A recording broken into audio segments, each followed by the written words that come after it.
Hello दोस्तों, पिछले कुछ दिनों से हम आपके कमेंट्स को एनालाइज कर रहे हैं। कमेंट के एनालिसिस से ये पता चलता है कि हमारे बहुत सारे वैल्यूएबल व्यूवर्स एंड सब्सक्राइबर्स को एमपी या एचआरएम कोटा के थ्रू जो केंद्रीय विद्यालय में एडमिशन होते हैं उससे रिलेटेड थोड़ा कन्फ्यूज़न है। तो दोस्तों, इस वीडियो में हम आपके कन्फ्यूज़न को दूर करेंगे। नमस्कार दोस्तों, थ्री लिटिल ट्यूटर में आपका बहुत बहुत स्वागत है। हमारे चैनल पर आपको केंद्रीय विद्यालय एडमिशन से संबंधित जानकारी टाइम टू टाइम और बिल्कुल सही सही दी जाती है। तो दोस्तों, इस वीडियो में हम बात करेंगे एमपी या एचआरएम कोटा के थ्रू जो केंद्रीय विद्यालय में एडमिशन होता है वो कैसे होता है। और दोस्तों, इस वीडियो को हमने दो पार्ट में डिवाइड किया है। पहले पार्ट में हम ये देखेंगे कि एमपी या एचआरएम कोटा होता क्या है, और दूसरे पार्ट में हम ये देखेंगे कि एमपी या एचआरएम कोटा के थ्रू एडमिशन के लिए आप कैसे एप्लीकेशन फॉर्म भर सकते हैं, कैसे आप एमपी या एचआरएम से रिक्वेस्ट कर सकते हैं। तो चलिए दोस्तों, वीडियो में बिना देरी किए हुए वीडियो में आगे बढ़ते हैं।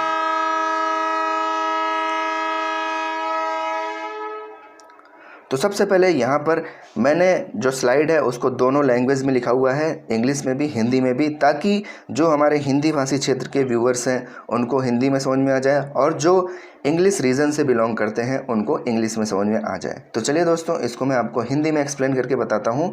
तो एक एमपी यानी कि सांसद, जो सांसद होते हैं वो अपने संसदीय क्षेत्र में आने वाले केंद्रीय विद्यालयों में 10 एडमिशन को रिकमेंड कर सकते हैं। यहाँ पे एक शर्त है कि वो जिन 10 बच्चों का एप्लीकेशन फॉर्म रिकमेंड करेंगे उन बच्चों के माता पिता उसी एमपी के संसदीय क्षेत्र के निवासी होने चाहिए, या तो उसी एमपी के संसदीय क्षेत्र में नौकरी की वजह से पोस्टेड होने चाहिए, या फिर कहीं और से उस एमपी के संसदीय क्षेत्र में माइग्रेटेड होकर आए हुए होने चाहिए।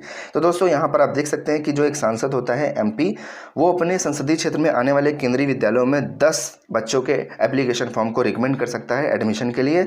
लेकिन यहाँ पर एक कंडीशन ये दी हुई है कि जो बच्चे के माता पिता होने चाहिए वो मूल निवासी होने चाहिए उसी एमपी के संसदीय क्षेत्र से, या फिर उसी एमपी के संसदीय क्षेत्र में नौकरी की वजह से पोस्टेड होने चाहिए, या फिर कहीं और से उसी एमपी के संसदीय क्षेत्र में माइग्रेटेड होकर आए हुए होने चाहिए। अब आगे देखते हैं दूसरा पॉइंट। दोस्तों, ये ऐसा भी तो हो सकता है कि किसी एमपी के संसदीय क्षेत्र में एक भी केंद्रीय विद्यालय नहीं आ रहे हों, तो ऐसे में क्या होगा? क्या वो किसी भी बच्चे का एडमिशन रिकमेंड नहीं करेगा?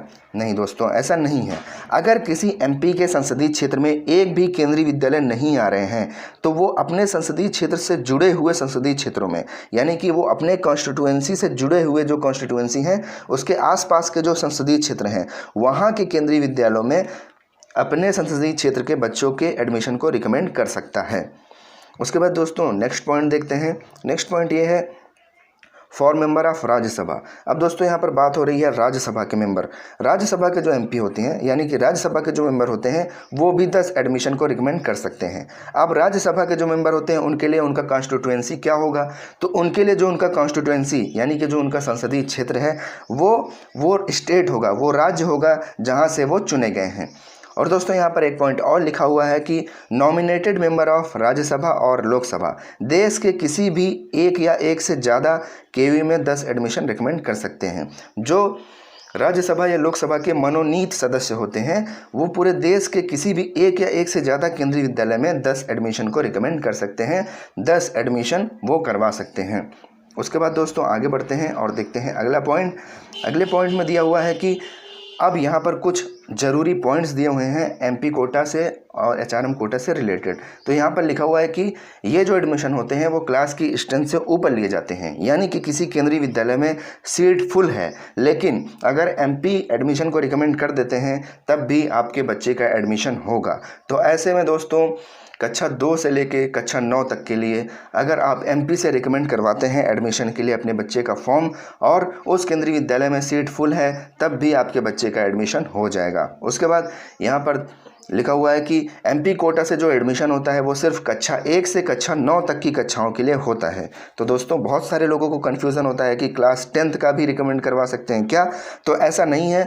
एमपी कोटा से जो एडमिशन होते हैं, यानी कि एमपी जो एडमिशन रिकमेंड करेंगे वो सिर्फ कक्षा 1 से लेकर कक्षा 9 तक की कक्षाओं के लिए, और जो बीच की कक्षाएं हैं जैसे कि कक्षा 8, कक्षा 7, कक्षा 6, कक्षा 5, कक्षा 4, कक्षा 3, कक्षा 2 और कक्षा 1, इन सभी कक्षाओं में एमपी जो है वो एडमिशन करवा सकते हैं रिकमेंड करके। उसके बाद ये जो एडमिशन होते हैं ये सेशन के शुरू होते ही स्टार्ट हो जाते हैं तथा जो भी निर्धारित एडमिशन की डेट होती है उसके बाद फिर एडमिशन नहीं लिया जाता है। तो दोस्तों वैसे आमतौर पर केंद्रीय विद्यालय संगठन की तरफ से जो एप्लीकेशन का फॉर्मेट है जिसे कूपन बोलते हैं वो जनवरी या फरवरी के महीने में एमपी के पास भेज दिया जाता है और एमपी अप्रैल तक जो एप्लीकेशन फॉर्म उनके पास जितने भी एप्लीकेशन फॉर्म जाते हैं तो उनमें में से 10 फॉर्म को वो रिकमेंड कर देते हैं एडमिशन के लिए।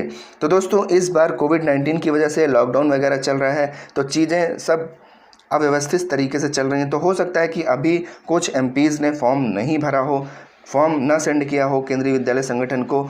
तो ऐसे में आप अभी ट्राई कर सकते हैं। आप अपने एरिया के जो एमपी हैं, आपके क्षेत्र को जो एमपी हैं, उनसे आप इसके बारे में इंक्वायरी कर सकते हैं। अगर उन्होंने अभी तक फॉर्म नहीं भेजा है तो आप अपने बच्चे का जो एप्लीकेशन फॉर्म है उनको दे दीजिए और उनसे रिकमेंड करवा लीजिए। हो सकता है आपके बच्चे का एडमिशन हो जाए। उसके बाद कुछ और इम्पोर्टेंट पॉइंट दिए हुए हैं दोस्तों। यहाँ पर लिखा हुआ है कि एमपी द्वारा जो एडमिशन रिकमेंड किए जाने हैं वो केवीएस हेडक्वार्टर द्वारा एमपी को दिए गए प्रिस्क्राइब्ड फॉर्मेट पे होना चाहिए, वही वैलिड होता है। जैसे कि दोस्तों केंद्रीय विद्यालय संगठन के हेडक्वार्टर के द्वारा हर एमपी को एक फॉर्मेट दिया जाता है जिसे कूपन बोलते हैं। उसी कूपन पे आपके बच्चे का जो एप्लीकेशन फॉर्म है वो रिकमेंड किया जाता है।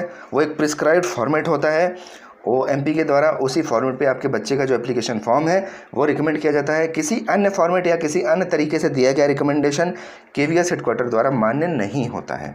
उसके बाद दोस्तों और यहाँ पर एक और इम्पॉर्टेंट पॉइंट है कि जिस भी बच्चे का एडमिशन माननीय एमपी द्वारा रिकमेंड किया जाता है वो बच्चा केवीएस एडमिशन गाइडलाइन के हिसाब से एलिजिबल होना चाहिए। तो दोस्तों गाइडलाइन पर हम ऑलरेडी वीडियो बना चुके हैं, आप देख सकते हैं कि केवीएस की इंपॉर्टेंट गाइडलाइन क्या है।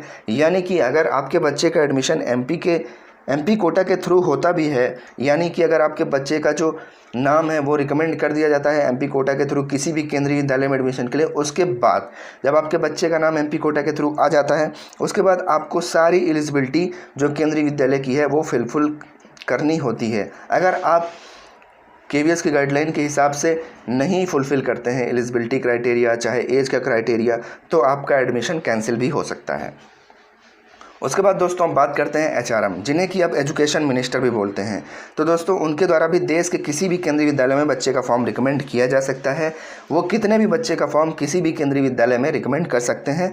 और ये भी जो एडमिशन होते हैं ये क्लास के स्ट्रेंथ के ऊपर होते हैं। यानी कि अगर अगर एजुकेशन मिनिस्टर द्वारा एचआरएम द्वारा अगर फॉर्म को रिकमेंड किया जाता है तो किसी भी केंद्रीय विद्यालय में चाहे सीट फुल हो एडमिशन लेना ही पड़ता है। तो दोस्तों ये बात हो गई एमपी और एचआरएम कोटा के बारे में। अब देखते हैं कि आपको फॉर्म कैसे भरना है, एमपी कोटा के लिए अप्लाई कैसे करना है। तो दोस्तों आप सिंपल ब्लैंक पेपर पे टाइप करके एक एप्लीकेशन एमपी के नाम से, या फिर अगर आप एचआरएम कोटा के थ्रू अप्लाई करना चाहते हैं तो एजुकेशन मिनिस्टर के नाम से आप जो एक एप्लीकेशन ड्राफ्ट करेंगे वाइट पेपर पर, आप चाहे तो पेन या पेन से भी लिख सकते हैं, आप चाहे तो उसको टाइप करवा सकते हैं। उसमें आपको बच्चे की पूरी डिटेल देनी है और पेरेंट्स की पूरी डिटेल देनी है, किस केंद्रीय विद्यालय में एडमिशन लेना है और किस क्लास में एडमिशन लेना है, ये वहाँ पर आपको स्पेसिफाई करना ज़रूरी है। अपना फ़ोन नंबर, अपना कॉन्टैक्ट नंबर, अपनी ईमेल आईडी सारा कुछ आप डाल दीजिए। उसके बाद उस एप्लीकेशन फॉर्म में ज़रूरी डॉक्यूमेंट्स की फ़ोटोकॉपी लगाकर आप एमपी को ले जाकर दे सकते हैं और एमपी से अपना जो एप्लीकेशन फॉर्म है वो रिकमेंड करवा सकते हैं। और अगर आप एचआरएम कोटा यानी कि एजुकेशन मिनिस्टर कोटा के थ्रू एडमिशन लेना चाहते हैं तो आप सेम ऐसे ही फॉर्म का सेट बनाकर इसमें जो आप एप्लीकेशन फॉर्म भरेंगे वो एजुकेशन मिनिस्टर के नाम से आप संबोधित करते हुए, एजुकेशन मिनिस्टर को संबोधित करते हुए आप एप्लीकेशन फॉर्म को ड्राफ्ट कर सकते हैं। उसके साथ जो इंपॉर्टेंट डॉक्यूमेंट्स हैं उनकी फ़ोटोकॉपी लगाकर और सारा कुछ आपको एक्सप्लेन करना है कि कौन से केंद्रीय विद्यालय में किस क्लास में एडमिशन लेना है।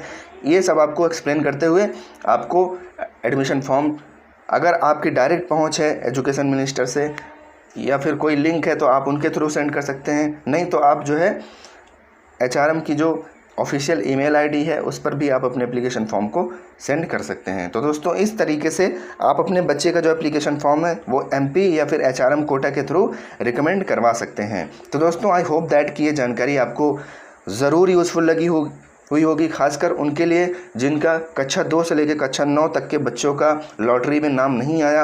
वो अभी भी हो सकता है कि टाइम हो तो आप अभी भी एमपी से रिकमेंड करवा सकते हैं। अगर एमपी आपके बच्चे का फॉर्म रिकमेंड कर देते हैं या एचआरएम अगर आपके बच्चे का फॉर्म रिकमेंड कर देते हैं तो आपके बच्चे का एडमिशन सीट फुल होते हुए भी हो जाता है। तो दोस्तों अगर ये वीडियो अच्छा लगा हो तो वीडियो को लाइक कर दें, चैनल पर नए हैं तो चैनल को सब्सक्राइब कर लें, प्रेस द बेल आइकन ताकि कोई भी लेटेस्ट नोटिफिकेशन आपसे मिस ना हो। मिलते हैं अपने नेक्स्ट वीडियो में एक नई जानकारी के साथ, तब तक के लिए बाय बाय, टेक केयर, घर पर रहें, सुरक्षित रहें।